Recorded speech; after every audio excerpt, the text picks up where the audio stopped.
when a better player, tour player, single digit player, when they hit a bad shot, they're not trying to make up for the bad shot on their next shot. Hi, this is Tony Ruggiero here on the Tour Coach Podcast. Thanks for listening in. You're about to get some golf information to help your game from the best teachers, mental coaches, players, fitness experts from around the world. These are all the people that I deal with day in, day out, traveling the PGA, LPGA, Korn Ferry Tours, or down there at Old Palm where I do most of my teaching in Palm Beach Gardens. So sit back, relax, and let's get better at the game of golf. And hey, if you like what you hear, please, please, please take a second, like, subscribe, and share it wherever you get your podcasts. All right, so joining me here on the Tour Coach for my luxurious $99 a night motel room on the road up here at the Korn Ferry Tour Championship. My good friend, one of the great teachers in the game, Mike Malizia, from just really up the road from where I hang out most of the time. He's at Admiral's Cove. I'm down at Old Palm hanging out most of the time. Mike, what the heck is up? How you doing, brother? Great to see you. Thanks for having me on. Of course, we've been trying to do this for a couple of weeks, and obviously I follow all your stuff on social media. You do a great job with all the stuff you're putting out there. And you and we've talked about a lot of things over the last several weeks, but one is, identifying really who the player you're trying to help is really when you come down to it. And, so many of the folks that listen to this podcast are, first of all, you have to love golf and be a golf junkie to ride around in your car listening to me, right? That, I will say that, and there's like 6 hot Swedish women out there that do. But other than that, right, they're golf junkies. So, and most of them are really wanting to get better. And I wanted to talk to you a little bit about that range of golfer that we could give 5 or 6 things that's desperately trying to become a single-digit handicap and a competitive player, whether it's getting better at their club and winning club championships or member guests, or whether it's the person that's trying to be able to become I get a lot of guys that used to play college, maybe small college or whatever, played other sports, and they're trying to get into the mid-am golf now. That's been such a big deal. But let's talk about that range of player, and you do so much with that. Let's talk about some of the keys that you see and discuss how we can help folks become, a competitive player. Let's get people to become a single-digit handicap. Yeah, I think, to me, it's all about understanding or having the person understand who they are. They really need to start to look at these things, because when you take a 10 handicap, an 8 handicap, and he wants to get down, very rarely is it that one big elephant in the room. It's it's usually knocking off a stroke here, 2 strokes here, could be short game. But I think you really need to start looking at your performances. I think that's where it starts, and really paying attention, because they don't have an awareness of where they're losing shots. It's always just one big thing that they think they do. So I think it first starts with statistics. I think you have to, and you don't have to get elaborate. I mean, you don't have to go crazy. I mean, I love, Fawcett has the Tiger 5. You start to look at 3 putts. You start to look at for 10 handicap, 8 handicap. How good are you from 150 and in? You start to look at, all the elements that create their handicap, because your handicap's not your entire game. I mean, you and I've seen guys that, that want to get down to scratch, and they hit it like a +1, and they putt it like a 15. Correct. So I think that's your starting point.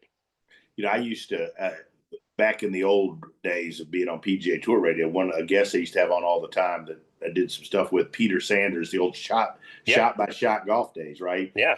And he told me something once that I've used with players a lot, and actually used it with a mid handicap player at Mobile way back, but was like, just mark your scorecard, and anytime you make a double, just mark what shot caused the double, right? And about eliminating errors and eliminating doubles. And to me, like, when I look at a player that's trying to become competitive and become a single digit handicap, that's one of the first things I look at, is like, how many doubles are you making?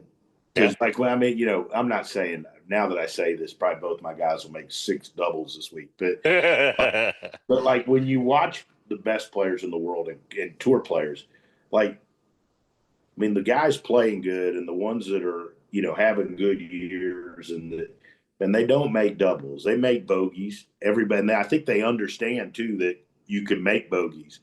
That's one area to me, and I'd love you like. I think that sometimes the guys trying to become single digits don't understand that it's okay to make bogeys in places. 200-yard par threes.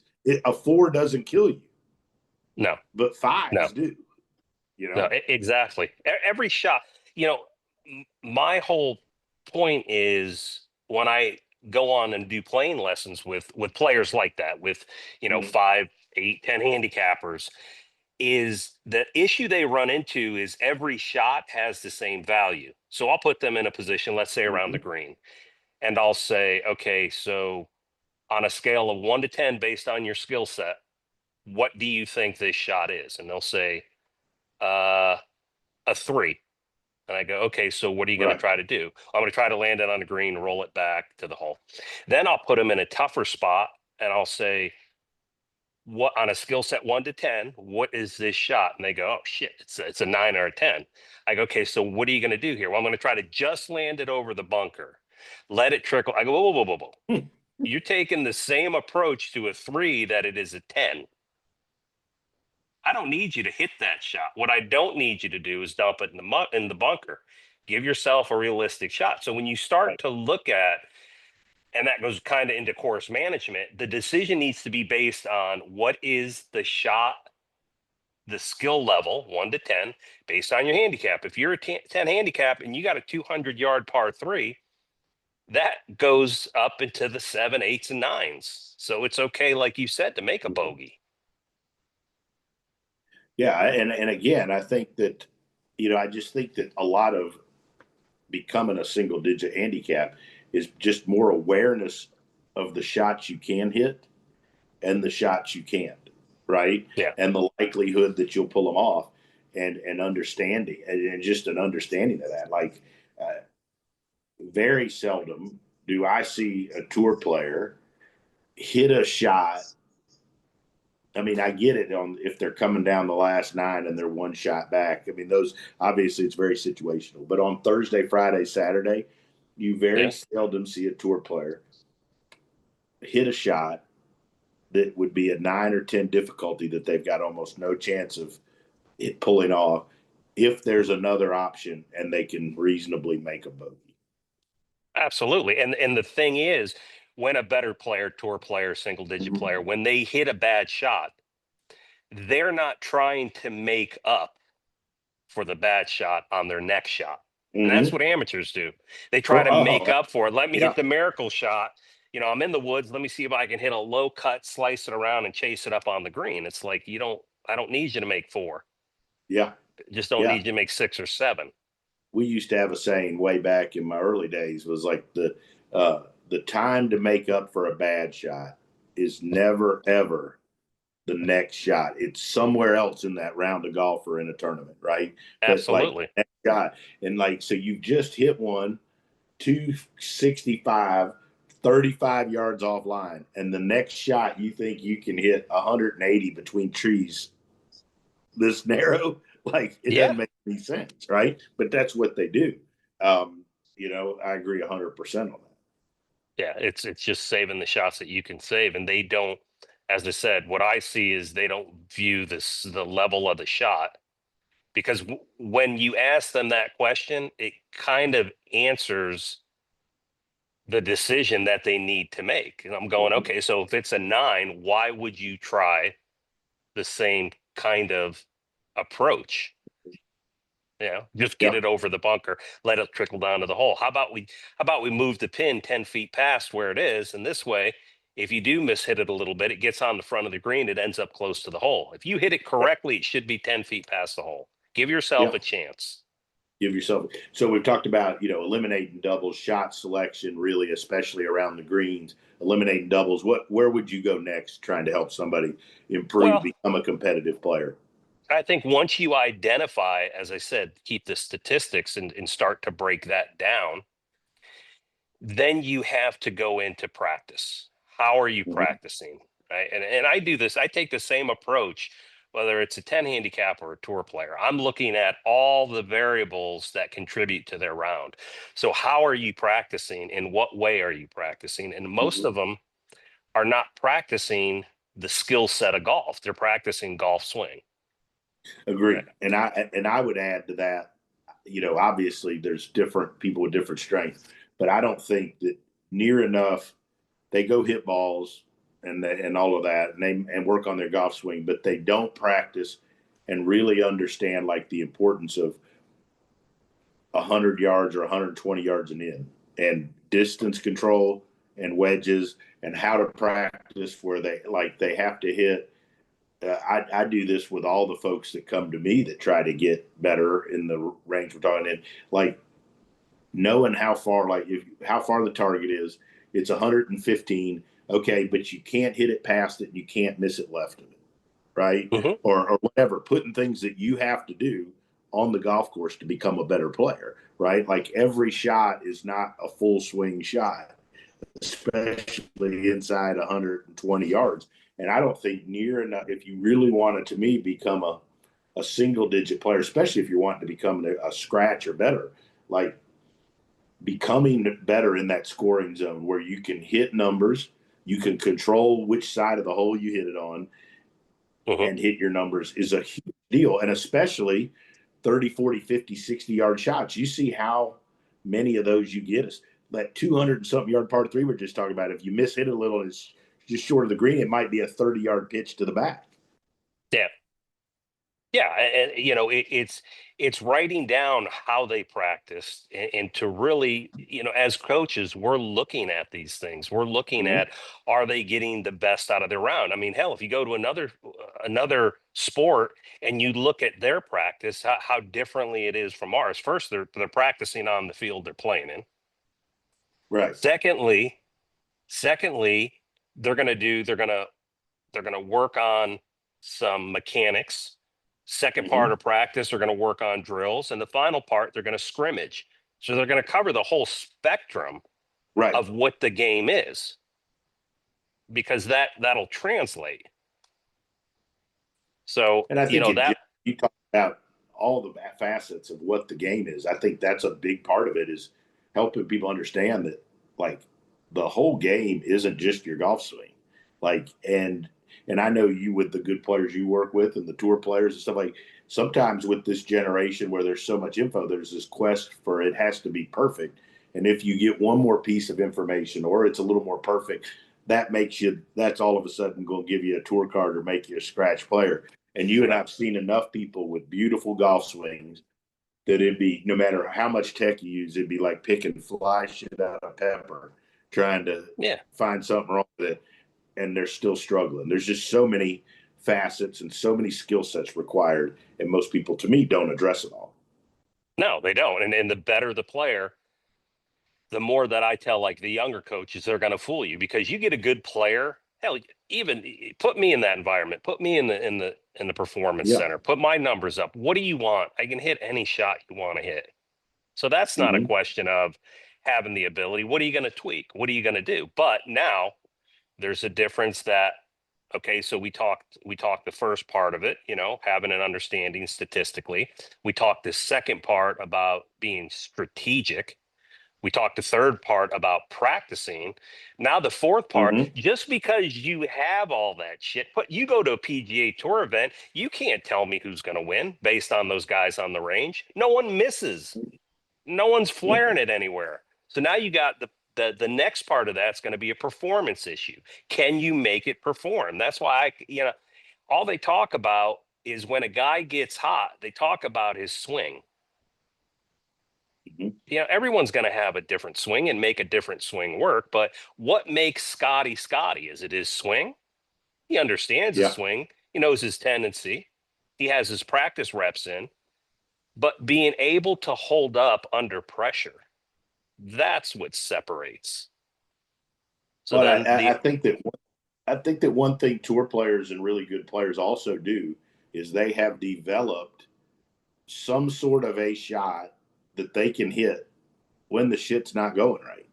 right? That may not be perfect, may not hit it to 10 feet all day, but they can get it a round, you know? Absolutely. And yet, like the 5 handicapper to me, the 10 handicapper, like when they're hitting on all cylinders and it's perfect and everything lines up and they're great.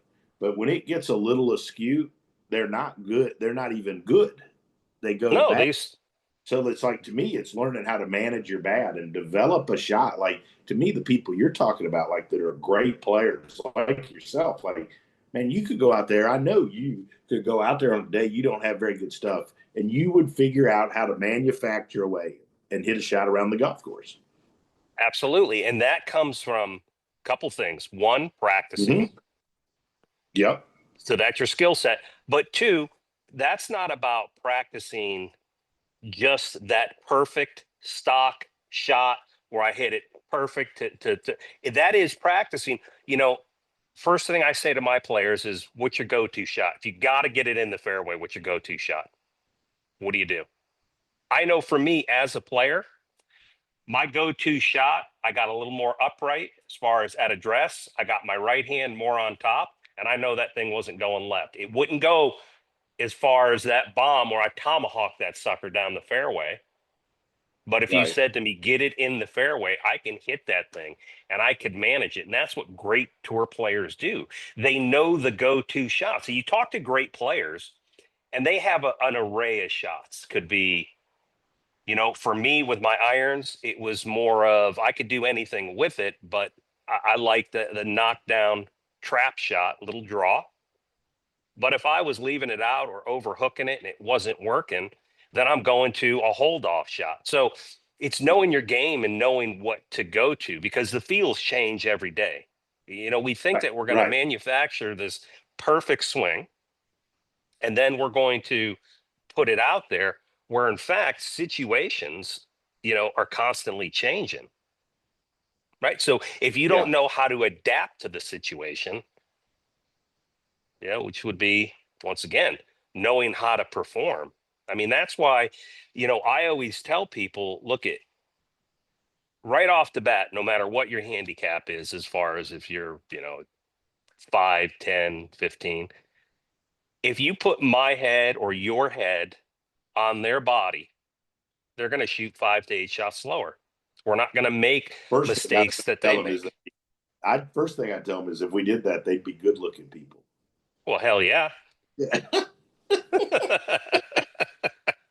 I mean, some of the great Italian minds of our time. Are you kidding But me? but no, but going back to what you said a minute ago about like the practice, right? Like go practice and figure out how to hit like how to hit that shot you just talked about, what you would do, right? A squeeze. Go like I like to I'll tee my driver down and hit a low squeeze, and I hit big draws with my irons when I'm struggling, right? But like go develop a shot. Like go out there on the range with your teacher or by yourself and get yourself lined up, know where and work on hitting, whether it's a cut or draw or whatever, like Yeah. I think it all goes to, like you talked about, performance, and like you have to practice what you're going to try to do out there and develop that skill, right? Like you don't just get out there, the wheels fall off a little, and all of a sudden you go, all right, now I'm going to figure out how to hit some low cuts out here all day today, right? You got to practice it some and figure out how to do it. Yeah, because when you go out, no matter what number you hit your club, chances of you having that exact number are never the Yeah. same. I mean, you got to put something on or take a little off, right? But Mm-hmm. people don't practice, and that's especially when you're talking about those shots from 30 to 100 yards. Right. You know, so you have to develop that feel and that touch, and that's more. You have to have proper mechanics. I'm not saying that there's a definite. It has to be there, Right. but you have to be able to hone those skill sets. Just because the swing's perfect doesn't mean it's going to perform. Right. I mean, you know, historically, look at great.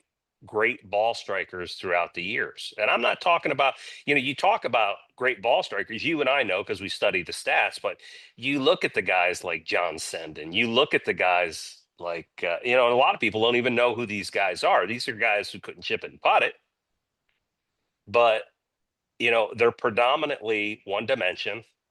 They usually have enough, I don't call them flaws, call them idiosyncrasies in their swing, and they typically produce one shot. And you have other guys. You have Tiger, great ball striker. You Right. have Scotty, who works it both ways, but they go more to their stock shot than they do to try to move the ball. Correct. And I think my personal belief, and there's a few outliers, but that for the person we're talking about, trying to become competitive, all the way up to me, really to like college players and young professionals, learn to curve it all one way for a while. You get to be top 50 player in the world, top 100 player in the world, and you think you got to start curving it the other way to make that next jump. That's something you and Mike sit down and you talk about. But like, get there first, right?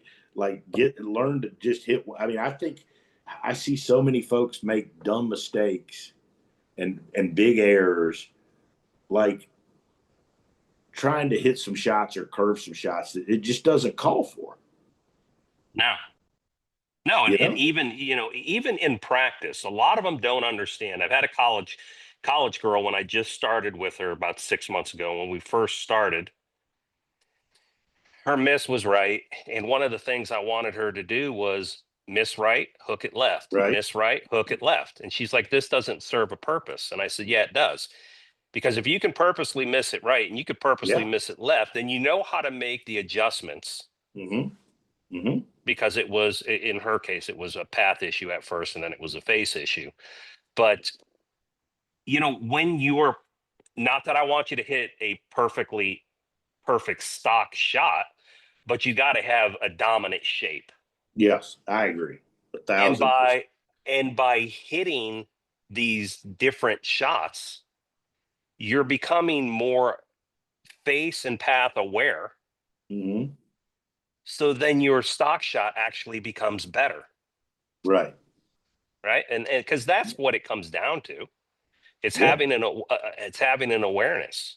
Mm-hmm. That's why, when I give, that's why every lesson that I teach starts off with, I want you to hit 10 shots. I want you to go at that pin.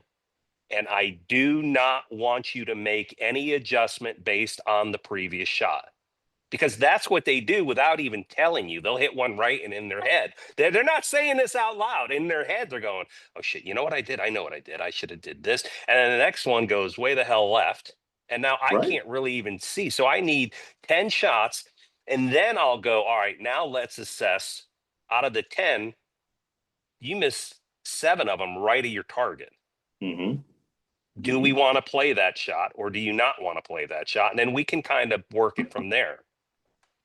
Yeah. I mean, You know, and a thing I've always thought about is I think that the best players in the world are really good at knowing whatever it is they do in their swing and they need to do to hit their good shot, regardless of where the last ball went, right? Like yeah, they have some feel, some thought, whatever it is they do, and they know, and regardless of where the last one went, they are able to get in there and do it. Whereas I think so many golfers do exactly what you said, and every swing is a reaction to where the ball they just hit went, and it's you've a got to correction. get out Yeah, of that thinking to become a better player.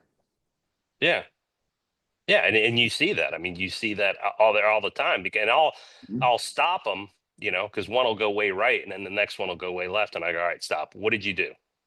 Yeah. Well, I know that I tend to do this, so I tried. I'm like, no, I don't want you to do that yet. Just hit them, Mm-hmm. and let's kind of work it from there. And then let's identify what the issue is. Is it a contact issue? Is it a path issue? Is it a face issue? And then what variables affect that? But that's Yeah, the and I only think way you can get to the true number.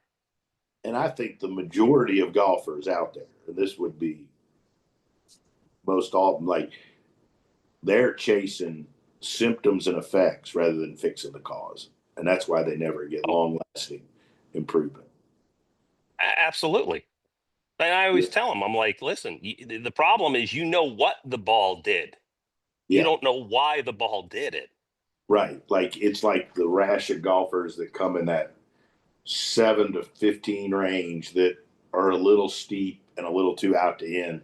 And all there's, well, I just got to get shallowed out. Well, no, you got to figure out, you got to fix why you're steep.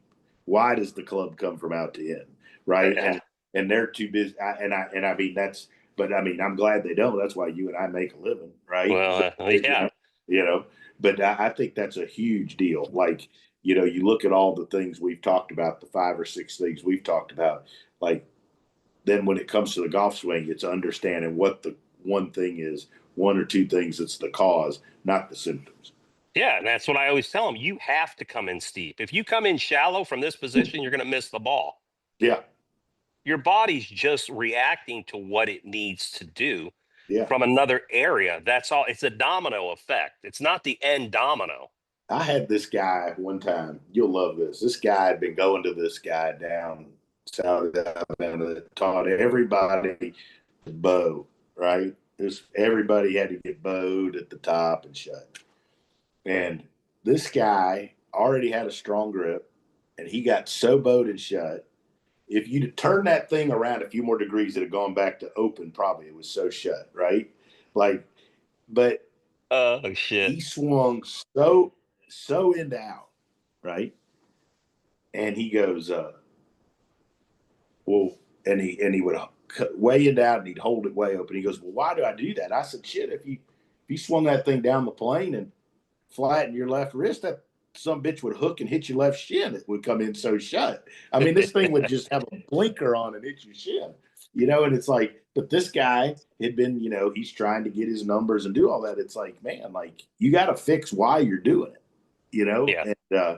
And I think again, I just think that like, you know, figure it out and get with somebody that can. But that's my advice for them. Not that any of them Well, listen. in the same thing, you know, rattles my ass when I watch certain teachers, and it's the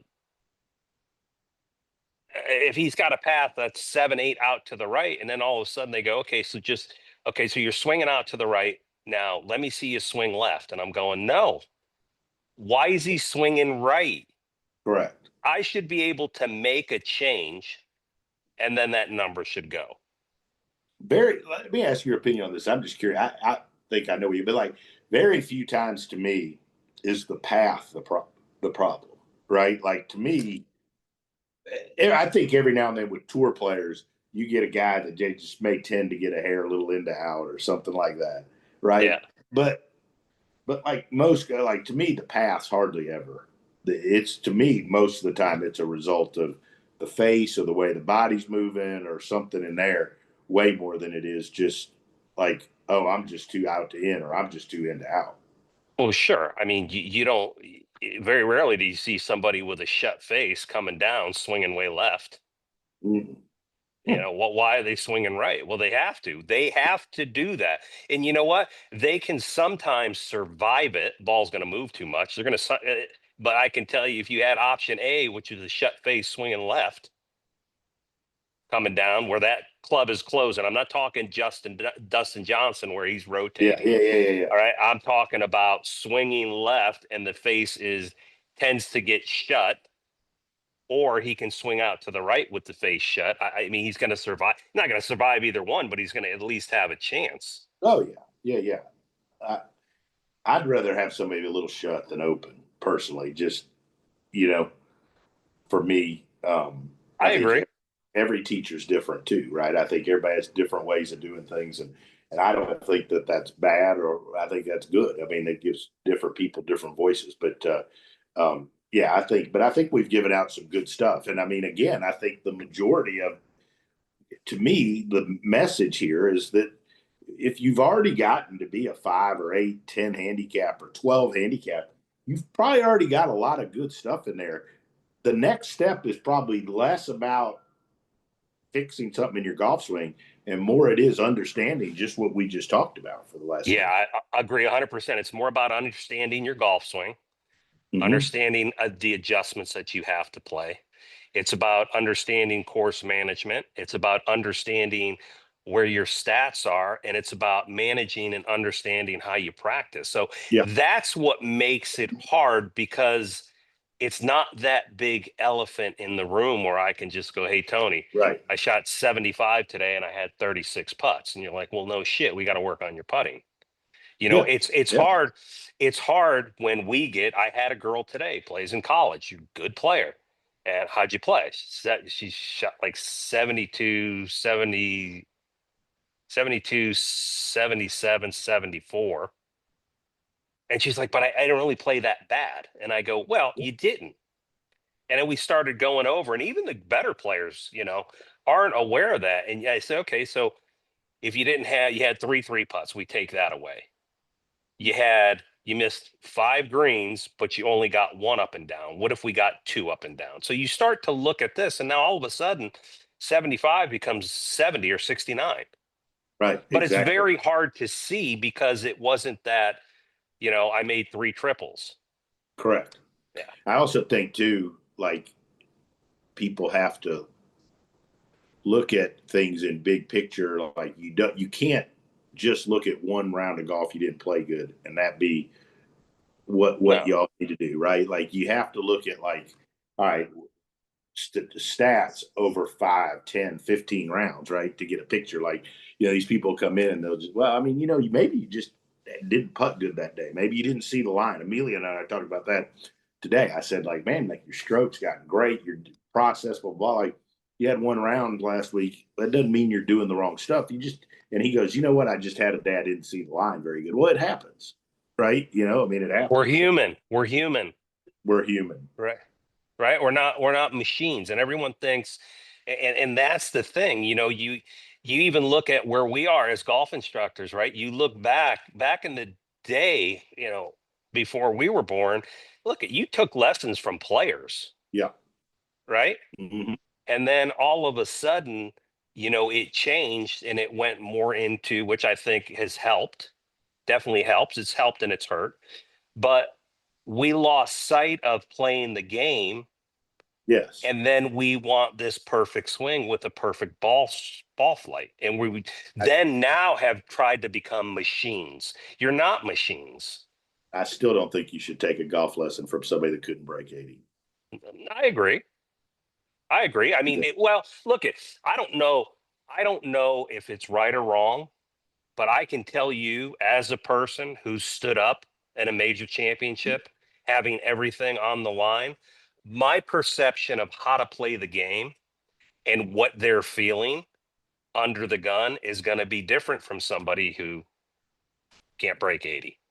Yeah, I agree. Plus, I think that being able to play, having played, I didn't play tour events, but, like, having that ability to play and having played for meaningful stuff, like what you talked about so much through this pod about understanding all the skill sets and stuff and how to get things right, those come from having played, right? And I think that somebody that hasn't ever played is, maybe super smart, is a math genius, whatever, or anything. I'm just saying, is like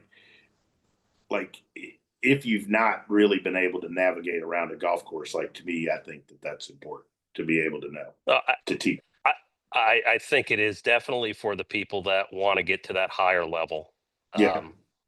Yeah. I think there's a lot to be said about that. Yeah. Beginners for sure. Maybe not. Well, Maliz, this was awesome, brother. Yeah, we got to do brother. this again. Next time we're doing it in person, both with a beer or a glass of wine in our hand.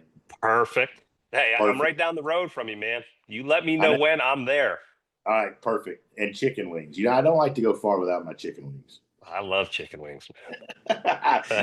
But hey, keep up all the great work you're doing there at Admirals. Thanks, and all brother. The great stuff you're putting out on social.